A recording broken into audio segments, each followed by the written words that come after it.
Hi, welcome back to my channel. My name is Kayla and I like to talk about books. So that's what we're gonna do. Today we're going to talk about A Song of Ice and Fire, specifically The Tales of Dunk and Egg.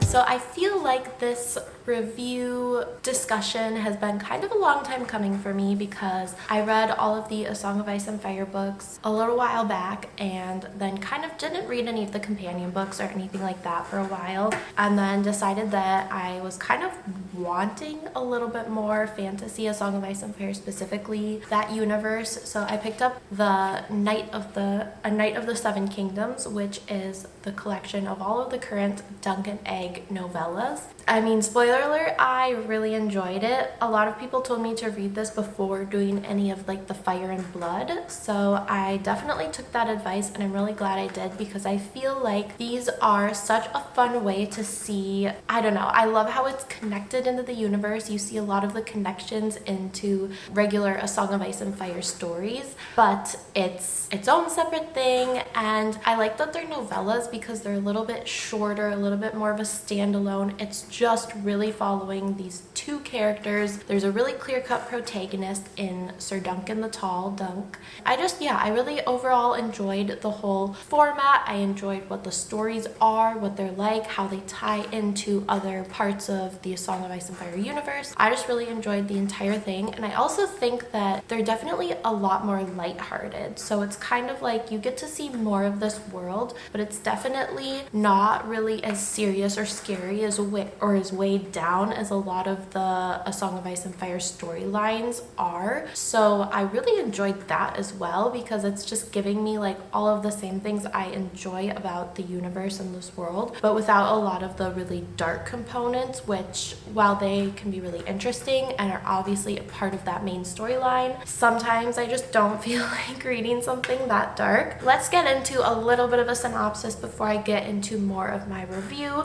I'm not going to give away everything, but obviously if you want to read these, like, there's going to be some things that you might hear that you don't want spoiled, so just keep that in mind. I'm gonna try not to spoil anything from the second two stories really, but the first one I have to spoil it because it's the setup for the entire Dunk and Egg relationship. So you've been warned that if you haven't read that first novella that I'm gonna be spoiling the entire thing. Basically, the story, the Tales of Dunk and Egg, start off with Dunk, who is, he's a hedge knight, but before he's even really a hedge knight, he's squiring for this knight, Sir Arlen, I think is his name. Sir Arlen of Pennytree, yes, that's what it was. And Dunk actually grew up in Flea Bottom and King's Landing. He didn't know who his parents were. He was an orphan. He was just like a street kid, basically. And Sir Arlen took him on when he was really, really young. He even said he doesn't remember that much of his life in Flea Bottom and King's Landing before Sir Arlen took him on as a squire when he was a boy. And from then on, he traveled around with Sir Arlen, who was a hedge knight and was just his squire, and obviously got a huge improvement in his quality of life, a lot more opportunities than he otherwise would have had. And the thing about Duncan is that he grew really tall. He's basically 7 feet tall, an inch shy of 7 feet, so he's like a really big guy, and obviously that's really advantageous if you're gonna be a knight, which he wants to be as a squire to Sir Arlen. And he's traveling with Sir Arlen, and Sir Arlen catches like a cold and basically gets really sick and dies. But right before he dies, he actually knights Dunk, but obviously there's nobody else around to see it, so it is a proper knighting, but you're really supposed to have somebody observe it so that like people know that it actually happened. So Duncan, after Sir Arlen dies, decides to go to and enter into a tourney to, you know, like win and kind of just get into his knighthood, and also get like some earnings and winnings. And so he enters into this tourney, and basically he has to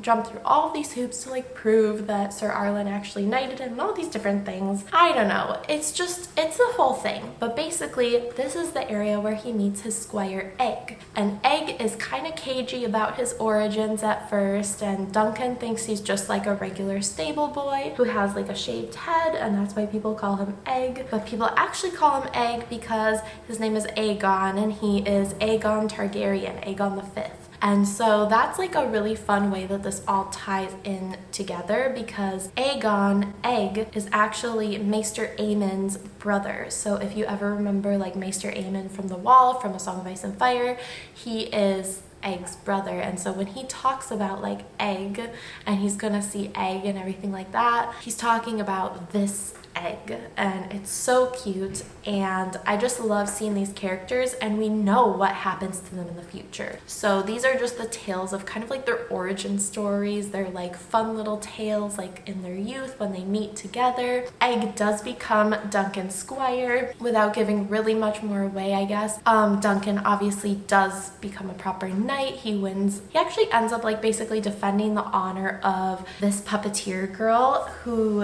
is really sweet, Tansel Too Tall, and I think that's so cute. But he like really likes this girl. She's tall and she paints like these beautiful puppets, and she paints a beautiful shield for him, and he ends up defending her because the really crazy Targaryen brother just like randomly out of the blue starts like harassing their puppeteer tent, and like he's just crazy. I don't even know. So this guy just like starts randomly like harassing their puppeteer tent and like ruining all of their puppets and being like super mean. And Duncan like just defends the weak, which is what knights are supposed to do. But he also like saw this guy earlier in the tourney do something like really shady, like honestly sociopathic. But yeah, it's just a really interesting story. So there ends up being like this whole like fight between these two sides. It's like where you have 7 against 7 to like defend, I don't know, to defend your honor, and the gods will decide like who's in the right or something, you know, that kind of a thing that they're always doing. Daemon Targaryen actually ends up fighting on Duncan's side, and so that whole thing comes out. They like win. Duncan becomes a knight, Egg becomes a squire, and then the following stories are like just kind of their like adventures together, and a lot of it dealing with like morality of knights and hedge knights, and Duncan's own morality that's been really instilled in him, and Egg, and their whole relationship. And it's really, really sweet, and it's very interesting, and they run into a lot of scenarios because nobody knows who Egg really is, but a lot of people have strong feelings about the Targaryens and ruling, so he hears a lot that he obviously otherwise wouldn't if people knew who he was. I just love these stories. I won't really spoil the follow-up stories too much because I think like obviously the first one is just a lot of setup. It's a great story, but as they progress, you know, I don't want to like spoil the other stories.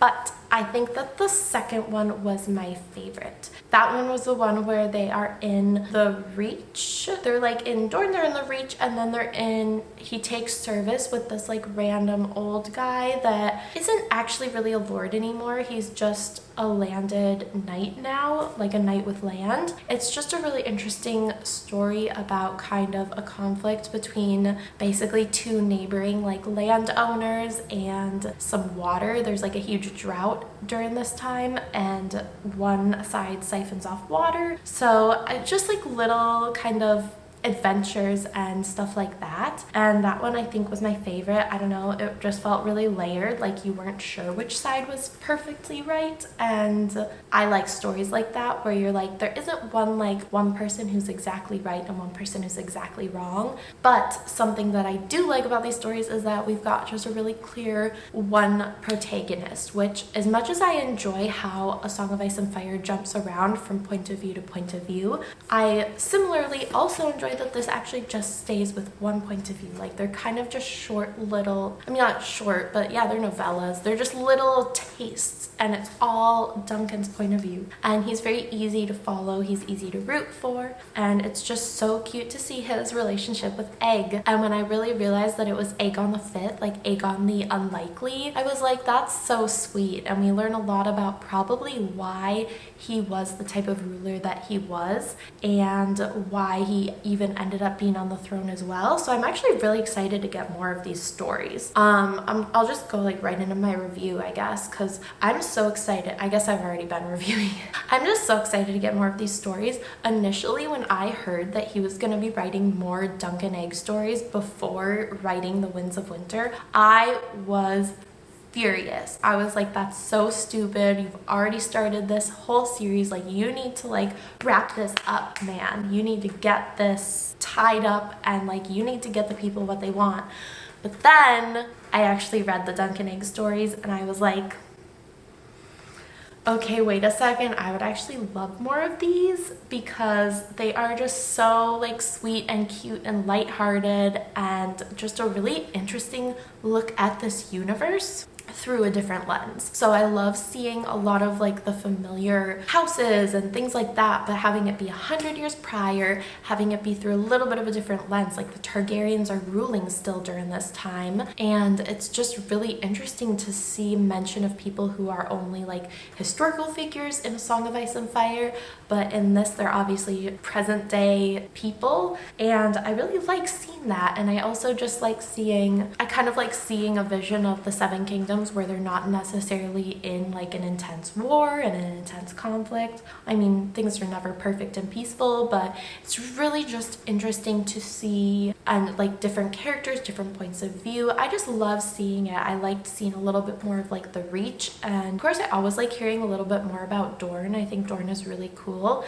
and I actually feel like that's something that really bothered me from the books to the show, was what they did with Dorne, because it was so cool and so interesting in the books. It had such a cool storyline, but also just it seemed like a cool, interesting culture, and I feel like they really reduced it in the show in a negative way. So I love just even a little bit more of that. I love the juxtaposition of their backgrounds and Dunk coming from Flea Bottom. There's even a little moment, I think this was the second story, where Egg was talking about like bastards and how they're just like inherently bad, and Dunk was basically just like, hey, like that view is a little bit like not okay to have. I'm probably a bastard. I have no clue who my parents are. And Egg is kind of like, oh, and he just gets silent. I think it's just stuff like that that's a really interesting. He gets to like have his worldviews challenged and really gets to be contemplative about what he's been raised believing, what maybe is true. Yeah, I just really like how this shows some history and characters that obviously intertwine a lot with what we know from A Song of Ice and Fire story, and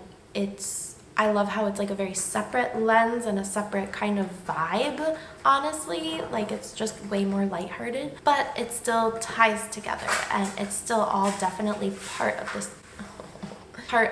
the same universe. So honestly, really big fan. Oh, and I forgot to say the illustrations in this particular like book, the copy, are so pretty. I think that's basically going to be it for this review. Let me know below if you've read the Tales of Dunk and Egg, which one you enjoyed the best, if you have like a favorite. And yeah, I would just be really curious to talk about this because I had no clue these would be this good. I definitely underestimated how much I would enjoy these, and I kind of now don't care if he comes out with more Tales of Dunk and Egg before Winds of Winter, because like I would be so happy to have another story or two of these. Maybe I'm alone in that. I do really want Winds of Winter, but like I also really like these stories and would be super happy to have another couple. So let me know below what your thoughts are regarding Dunk and Egg and the Seven Kingdoms. And yeah, that's gonna be it for this video. Thank you so much for watching. Like, subscribe, all that good stuff. I will see you later.